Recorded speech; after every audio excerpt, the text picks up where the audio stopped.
sa pagtahod sa mga nagdumala din sa Butuan City Outreach, sa ato ang mga beloved pastoral workers, beloved preachers, beloved bisita, mga dunaman, beloved kapatiran, naglabaw na gid sa ang pinakamamahal na Panginoong Jesus. Glory to Jesus. Happy New Year! Praise the Lord. Unang Domingo sa tuig 2026. Dalaygon kayo atong buhi nga Dios. Tungod kay siya maayo sa matagusan nato nga kinabuhi. No, doon naman kay mga pagsulay sa 2025 para kanako. Grabe yun ang kusog-kuso sa mga pagsulay sa amo labi na yun financially. Pero salamat sa ato ang pinakamamahal na Panginoong Jesus tungod kay anaa siya nag-provide sa mga panginahanglanon. Siguro kung wala ang Ginoo sama sa uban nga walay Kristo sa kinabuhi, naglatagaw na usab ang kinabuhi. Pero salamat sa atong pinakamamahal na Panginoong Hesus tungod kay naagid siya no nagahatag og mga pamaagi, nagagamit og mga tawo aron mag-provide ang imong gikinahanglan. Kung wala ang Ginoo, wala gyud tay mahimo. Akong gipasalamatan ang Ginoo nining kabuntagon. Sayang kaayo sa mong kinabuhi. Ako lang i-share sa mga nanglabay ng mga tuig sa ko ang nasinati nga balatian kung mao ka na hinungdan nga nakaabot ko diri sa Jesus Miracle Crusade. Sa unang panahon ang akong pagtuo kini nga pagtulunan usa ka kulto kanang hinimo lang sa tawo tungod kay diri ko nakadungog og mga testimony nga kanang giingon nga katuhuan dili tungod kay dunay mga testimony nga ang paralyzed naglingkod sa wheelchair dugay na nga nag-bedridden pero giayo sa ang pinakamamahal na Panginoong Jesus. Dunay mga sakit, cancer, gitaningan na sa doktor apan gilugwayan sa Ginoo ang ilang kinabuhi. Sa lihang nagpasakop sila sa Jesus Miracle Crusade, nagpabautismo sa pangalan ni Jesus. Sa una dili ko mutuo tungod kay ako na asad ko'y balatian on and off ko sa hospital tungod sa sakit nga diabetes. Grabe ang tambal na akong ginainom pero ano ang ako ang sugar mo taas wala gyud pagkaayo. Pero salamat sa atong pinakamamahal na Panginoong Hesus, gigamit ako ang beloved mama nga magdalo ko sa Jesus Miracle Crusade. Nagdako ko nga Kristohanon, kumbaga naanak gyud mi nga alliance, kumbaga nagdako gid alliance. Pero wala na ko na sinati ang sama niini ang pagpangalagad. Dito pag masakit, pag buduol ka sa doktor, ang pastor mismo maingon sa imuha, mag-ampok sa imuha, pero pagkahuman maingon padayon nga pa-admit, pa-doktor ka kay para maayo ka.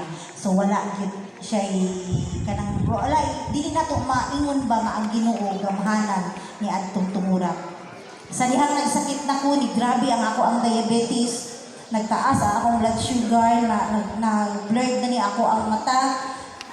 Nagluyan ako, di na ko halos makalakhaw, tapos kailan ko, grabe yun ang sakit. Kanang ingon akong beloved mama nga simba sa Jesus Miracle Crusade kay ang among Dios gamahanan. No ako pag ito siya katawaan sa una, ang unsa man di ay nang imong Dios nga gisimba, kung ako ang Dios nga gisimba, nga pareha ra na sa Ginoong Hesus. Pero igun siya, dako yun og kalahinan sa Jesus Miracle Crusade. So mga pila to ka higayon nga iyang gina-imbitar dili gyud ko pero naabot sa punto gyud nga grabe na gyud ko. So mo tayo akong beloved mama nga sulayan lang good bisag ka isa lang tarong lang ko mag-invite sa imuha nga mosimba ka pagkahuman o dili na ka di ayaw na ana siya basta kay kuyog lang ko. So ni kuyog ko sa akong beloved mama sama niini Sunday sa liha nga nagasimba nami no nakasugod mi joyful solemn kanang mikanta sad ko kay kana lagi kabalo man ko sa uban nga kanta pero sa diha na nga nag-solemn song na nakita na nako nga nangluhod ang uban halos yun naghuluhod nga wala na nako makita sa akong gisimbahan sa una. No, kay sa una wala lang man no kanang kanta lang kanta di mo mabatian ang presensya sa Ginoo. So sa dihang sama na usab niini nga testimony na adunay kapatiran usa ka sister ingon siya siyang testimony nga ang iyang sakit usab diabetes. So, walang paminaw ko sa masab sa ako ang iyang sakit. Pero ingon siya, complicated na ang iyang sakit. Pero ingon siya sa iyang testimony, sa dihang, kung iya daw isulod sa sako ang iyang tambal, dili lang duha o tulo ka sako ang iyahan ang tambal nga nainom.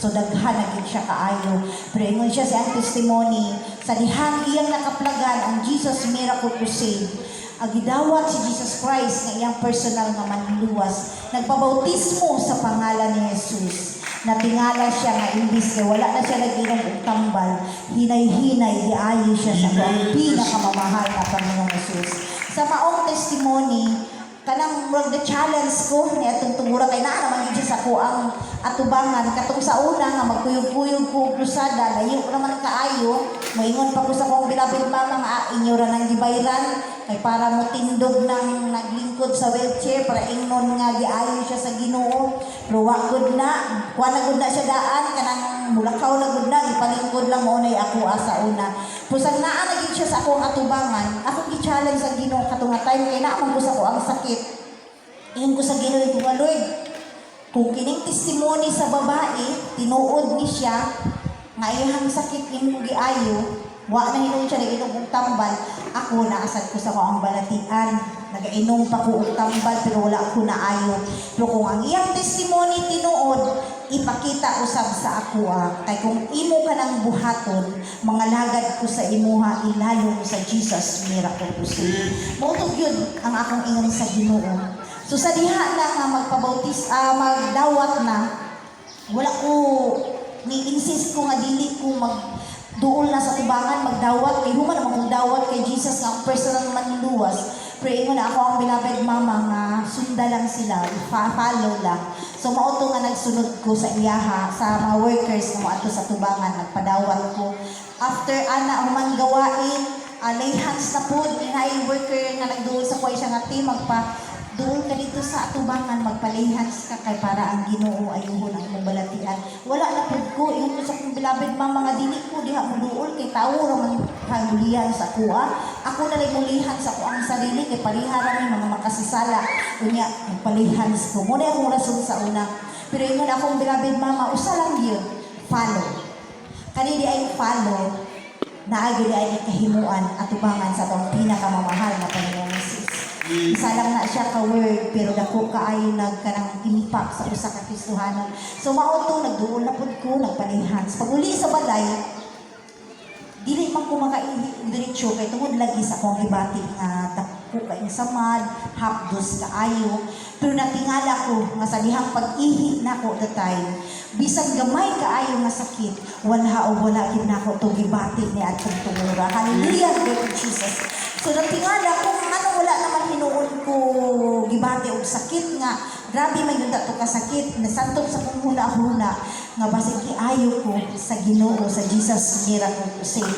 So mao to nga ingon man nga ingon ang preacher ato nga time nga maglukso og 3 times kay ang meaning ana kadaugan sa mga gipangayo nimo sa ato ang pinakamamahal na Panginoong Hesus. Moto dito pa lang sa CI nilukso pud ko 3 times ko hallelujah praise the Lord, hallelujah praise the Lord, hallelujah praise the Lord. Yan ni adto ko sa kong beloved mama ko nga mami ka nang natingala man ko nga pag-ihig na ako bisan gamay nga sakit wala na ko gibati.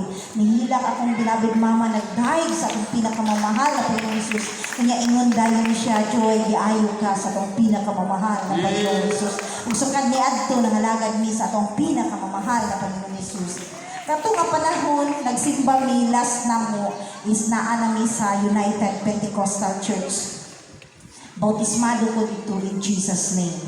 So sa diha nga panahon sa bautismo, wala na ko na bautismuhan tungod kay nitugot ang preacher dito sa katong time sa Jensen nga dili na ko bautismuhan kay bautismado na ko sa pangalan ni Jesus. Not knowing nga dili da ito pwede kinahanglan gid ay magpa-rebaptize. So mao na to ang dagan sa amo ang kinabuhi. Gipakita sa Ginoo ang kaayo sa amo ang kinabuhi, mga balatian. No, dahil lang yun, ngayon pasaylo sa Ginoo, pag ma-feel ang presensya sa Ginoo, i-cast out ang mga balatian, no, maayo ang among mga sakit sa tabang o kaluoy, pagluhod sa to ang pinakamamahal, ginaghalang na mahal na pastor. No, grabe dito ang among nasinati nga mga kanang kahibulungan nga buhat sa Ginoo nga wala namo ma-encounter sa una. Tungod kay sa unang panahon, kadalihok tambal gid mi. Pero sa diha nga naa namin sa Jesus Miracle Crusade, dahil lang gyud puri rebuke sa maong balatian ang Ginoo nagpakita gyud sa iyahang gahom kaluoy sa amoa. Pagabot na pud nako diri sa butuan, nakadungog ko og kanang mensahe nga niingon ang ato ang OP nga kita di ay pag naata sa laing sekta, pag mubalhin ta diri sa Jesus Miracle Crusade, musunod gyud ta sa kanang reglamento nga kinahanglan magpabautismo gyud ta sa pangalan ni Jesus. Bisan pa og naa ka sa laing denomination nga na mao gihapon ang ilahang bautismo, kinahanglan gyud pag abot diri baptize gyud ka. So ako at the time adto wala man ko na bautismohan kay bautismado ko sa UPC. So wala na ko. Then ako lang balilang ba gipalapos lang nako sa Pikas Dalungan. Wala ko nagpabautismo kaya ang akong rason, maayo man ang Ginoo sa mong kinabuhi. Gipakita man niya iyang mga milagro, so di na ako magpabautismo. Hangtod nga nilala ang ako ang sakit. Halos mamatay na ko kay dili naman ko kaginhawa. Pila lang katikang, hangat gyud kaayo. Matulog ko sa una, maglingkod lang. Hangtod nga niabot ang punto nga niabot gyud ko og hospital para magpa-check up. So nakita nga aduna ko enlargement of the heart, heart failure. Ingon ang doktor sa ako, 30% na lang nag-function sa ako ang heart. Unya, puno pa yun siya kaayo og tubig. Tungod kay kanang nag-enlarge ang ako ang kasing-kasing. Mao daw to'y rason nga dili na ko makalakaw. So mao to nga ingon ang doktor sa ako ang kinahanglan jud ka maoperahan. Pero wala ako ni sugot nga dili ko magpa-opera. Ingon ang doktor sa ako kay kung dili daw ko magpa-opera, isa lang akong paingnan, mamatay daw jud ko kay grabe na ako ang sakit. Pero wala jud ko, gitagaan ko sa doktor og tambal. Ingon pa gid ang doktor nga mauna ni ang pinaka the best nga tambal para sa heart. Kung dili pud din nimo imnon, wala na mi mahimo. So mao to tungod sa pagkatawhanon lagi nga gusto pa jud ko nga mabuhi. Giinom na ko to ang maong tambal. Pero matingala man ko nga mainom ko sa tambal marilib, pero mo ra gihapon balik gihapon siya muhangat gyud gihapon walay alibyo. So mo to nagpray na pud ko sa Ginoo ko nga Lord unsa man ano man gyud ni kanang wala man gyud kundi mo giayo. No nag-flash na pud sa kuha kay naga-open man kong Facebook, nag-flash na pud atong beloved assistant pastor si Mama Dear. Nagwali na pud siya about rebaptism. Maulang gihapon, pero walang gihapon ako to gibali-bali, ignore lang gihapon ako. Hangtod ni abot sa punto nga nagdamgo na ko nga at tubig nga sapa siya, running water, tapos grabe kalubog. Sa akong damgo, ingon ko nga gusto ko maligo sa tubig, pero ang mga tao sa ko ang palibot, ingon nga dili daw ko maligo kay lubog o bawal sa ko ang sakit ang maligo. Pero ni-insist ko nga muadto sa tubig maligo. Sa dihang pagtuslog na ko sa ko ang tibuok lawas, ang pikas na ko nga lawas, nawala ba naanod ang pikas na ko lawas, tapos ang pikas na ko lawas, paghawas na ko, ang tubig nahimo naman inuong tinaw kaayo. No, tapos natingala ko nga ano na yun ato nagdamgo ni Santo sa umuna nga need yun ay ko nga magpa-rebaptize. So mauto wala na ko nagpaligoy-ligoy pa no nagtawag ko din sa pastoral nga magpa-rebaptize ko. Pag humana ko rebaptize alay ko puasa sa ang pinakamamahal na Panginoong Jesus. Sa balay pa ko, dili ko makatulog o dili elevated ang ako ang unlan. Kinahanglan tulo, pataas gid na ang ako ang unlan. Mura na akong maglingkod kung matulog kay tungod sa kahangat yun nga kanang ang ako maputol gyud ang akong ginhawa. Pero natingala ko sa panahon nga nagfasting ko, walay unlan, wala gid ba kama lang siya. Tapos gibati kong katulgon, pero paghigda na ko, walay unlan, straight lang ang ako ang lawas. Natingala man ko nga nakatulog man hinuon ko ug maayo na adto nga kay. Hallelujah, Lord Jesus. Pagmata na ako kadlawon kung magturi, natingala ko nga ala, nakatulog man ko, nga nakahigda man ko. So nihila ko imo nga Lord, imo gyud ay kung giayo. Di baptism lang gyud ay. Bautismo sa pangalan ni Jesus lang gyud ay ang kulang.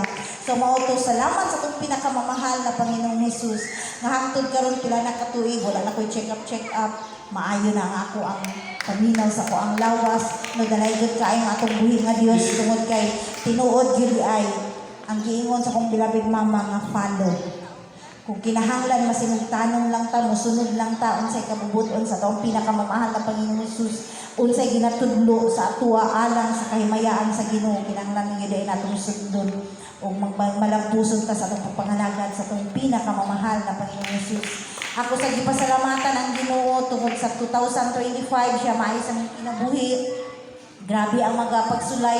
Sa una ingon ko sa diha nga naa ta sa Jesus Miracle Crusade, nagtuo ko nga wala nay pagsulay kay naa ta sa kamatuoran, pero mas grabe pa gyud ay ang mga pagsulay. Pero salamat ni anang mga pagsulay tungod kay maunay na himong stepping stone nato nga magmadasigon, magpadayon sa pagpangalagad sa ato ang pinakamamahal na Panginoon Jesus tungod kay sa ato ang mga tinguha nga makaadto og langit. Dalaygon ang atong pinakamamahal na Panginoong Jesus hangtod diri na lang ang taman, ang tanang dungog himaya iya lamang sa ato ang pinakamamahal na Panginoong Jesus. Even President Bishop and Beloved Sister Joy Millar sa iyong buhing ng kadaugan na sa pinakamamahal na Panginoon. O gadalay ko